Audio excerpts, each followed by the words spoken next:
আসসালামু আলাইকুম everyone, welcome back to my channel. আজকে তৈরি করব ডিম আর আলু দিয়ে বিকেলের জন্য দারুণ মজাদার মুচমুচে খাস্তা একটা নাস্তার রেসিপি। একদম কম উপকরণে এই নাস্তাটা যদি একবার বাসায় ট্রাই করেন, আপনি সিঙ্গারা কচুরি খাওয়ার কথা একদম ভুলে যাবেন। বিকেলে চায়ের সাথে এরকম মুচমুচে এক পিস নাস্তা যদি থাকে তাহলে তো আর কথাই না। একদম সহজ রেসিপিতে শেয়ার করার চেষ্টা করি যাতে সবাই এটা তৈরি করতে পারেন। আর দেখে নিশ্চয়ই বুঝতে পারছেন কতটা সুন্দর হয়েছে, মাশাআল্লাহ। তাহলে চলুন আর কথা না বাড়িয়ে ভিডিওতে একটা লাইক দিয়ে চ্যানেলটাকে সাবস্ক্রাইব করে শুরু করি আজকের নতুন রেসিপি।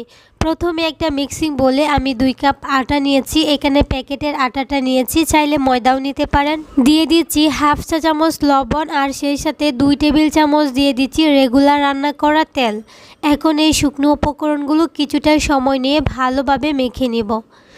কিছুক্ষণ মাখানোর পর হাত দিয়ে এরকমভাবে মুঠ দেওয়ার পর যদি দেখেন একটা শক্ত দলা পেকে গেছে, তখন বুঝতে হবে এই মাখানোটা একদম পারফেক্ট হয়েছে। আর এই মাখানোটার মধ্যেই কিন্তু আপনি বুঝতে পারবেন যে আপনার এই কাস্তাটা কতটা ক্রিস্পি হয়েছে। শুকনো উপকরণগুলো খুব ভালোভাবে মাখিয়ে নিয়েছি। এবার আমি অল্প অল্প পানি দিয়ে একটা ডো তৈরি করে নেব। একবারে পানিটা দিতে যাবেন না, অল্প অল্প পানি দিয়ে ভালোভাবে মেখে একটা ডো তৈরি করতে হবে। আর এটাতেই কিন্তু আপনার নাস্তাটা অনেক বেশি ক্রিস্পি হবে। ডোটা কিন্তু একদম রেডি হয়ে গেছে। এইবার এটাকে একটা বলের শেপ দিয়ে আমি এটার মধ্যে অল্প একটু তেল দিয়ে ভালোভাবে মেখে এটাকে আমি রেস্টে রেখে দিব 10 মিনিটের জন্য। 10 মিনিট পর এই ডোটা অনেক বেশি সফট হয়ে যাবে। এবার ভিতরের পুরটা রেডি করে নিব। আমি একটা গ্রেটারে নিয়েছি আর এই গ্রেটারের সাহায্যে সিদ্ধ আলুগুলোকে গ্রেট করে নিব। চাইলে কিন্তু ম্যাশ করে নেওয়া যায়, তবে গ্রেট করে নেওয়াটা ভালো, একদম মিহি হয়ে যায়। আমি 2টা ডিম সিদ্ধ করে নিয়েছি। একটা ডিম আমি গ্রেট করে আলুর সাথে ম্যাশ করে নিচ্ছি, আর একটা ডিম আমি আস্তা রেখেছি। এটা পরে আমি দেখিয়ে দিচ্ছি কি করব। আর এখানে আদা রসুন পেঁয়াজ সবগুলাই গ্রেট করে নিয়েছি। চাইলে এখানে পেস্টও দেওয়া যায়, তবে কুচি করে না দেওয়াটাই ভালো। আমি সবগুলাকে পেস্ট করে দিয়ে দিয়েছি। এবার এখানে স্বাদ মতো লবণ দিয়ে দিচ্ছি, সেই সাথে হলুদ মরিচ ধনিয়া গুঁড়া দিয়ে দিচ্ছি। এটা কি আপনারা চাইলে জাল করে ভালোভাবে টানিয়ে নিতে পারেন, এতে করেও কিন্তু খুব ভালো একটা টেস্ট আসে। তবে আমি এভাবেই ম্যাশ করে নিব। এখানে চাট মশলা আর সেই সাথে অল্প একটু গরম মশলা আর দিয়ে দিচ্ছি চিলি ফ্লেক্স আর কাঁচা মরিচ। এখন এই সমস্ত উপকরণগুলো খুব ভালোভাবে একটা চামচের সাহায্যে ম্যাশ করে নিয়েছি। চাইলে কিন্তু হাত দিয়েও করা যায়। ভালোভাবে মেশানো হয়ে গেলে এটাকে আমি একটা সাইডে রেখে দিচ্ছি। আর বাকি যে ডিমটা ছিল ওইটাকে আমি যত পারি ছোটো ছোটো করে পিসেস করে কেটে নিয়েছি।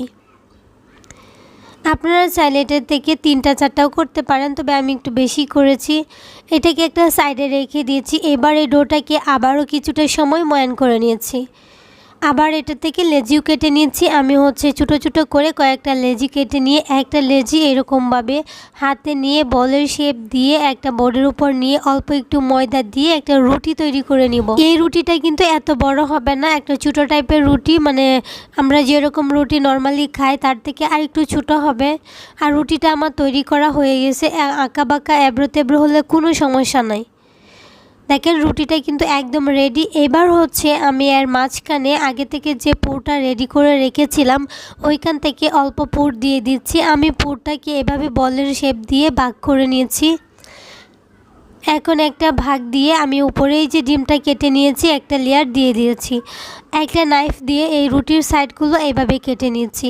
খুবই ইজি আর দেখতে কিন্তু খুবই সুন্দর, আর খেতেও মাশাআল্লাহ অসাধারণ হয়েছে। এখন একটা ব্রাশের সাহায্যে পানি লাগিয়ে নিচ্ছি রুটিটার মধ্যে।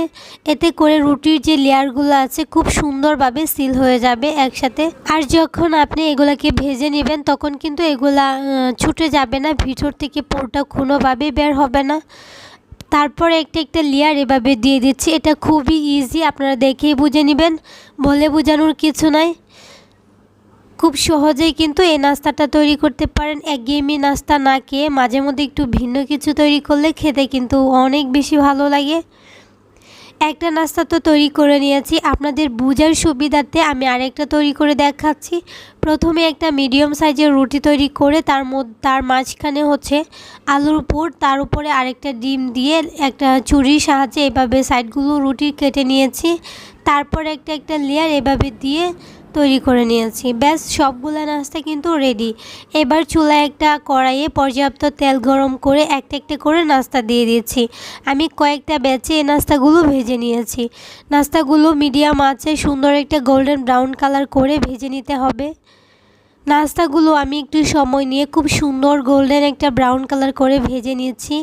আর সেই সাথে আপনাদেরকে একটা রিকোয়েস্ট করছি, যারা আমার চ্যানেলে আজকে নতুন আছেন, যদি আমার রেসিপি আপনাদের কাছে একটু ভালো লেগে থাকে তাহলে প্লিজ চ্যানেলটাকে সাবস্ক্রাইব করে পাশে থাকা বেল আইকনটা অন করে দিবেন। আর যারা অলরেডি এই কাজটা করেছেন তাদেরকে অসংখ্য ধন্যবাদ। আর হ্যাঁ, আপনাদের যদি ভালো লেগে থাকে একটা লাইক আর সেই সাথে কমেন্ট করে জানাতে কিন্তু ভুলবেন না। আর যদি বেশি ভালো লাগে একবার হলেও বাসায় ট্রাই করে দেখবেন, আশা করছি আপনাদেরও ভালো লাগবে। সবগুলো নাস্তা আমি এভাবে ভেজে নিয়েছি। আর দেখেন নাস্তাগুলো কতটা ক্রিস্পি হয়েছে মাশাআল্লাহ। আর দেখতেও কিন্তু অনেক বেশি লোভনীয় হয়েছে। একটা আমি আপনাদেরকে ভেঙে দেখাচ্ছি কতটা ক্রিস্পি হয়েছে। আর ভিতরে তো ডিম আলুর পুরে একদম টাসা। আর হ্যাঁ, যদি আমার আজকের রেসিপিটা আপনারা ফেসবুক পেজ থেকে দেখে থাকেন প্লিজ পেজটাকে ফলো করে দিতে কিন্তু ভুলবেন না। আমি আশা করছি আমার আজকের রেসিপি আপনাদের কাছে খুবই ভালো লেগেছে আর সহজও লেগেছে। তাহলে আজকে এই পর্যন্ত, সবাই অনেক বেশি ভালো থাকবেন, সুস্থ থাকবেন। আল্লাহ হাফিজ।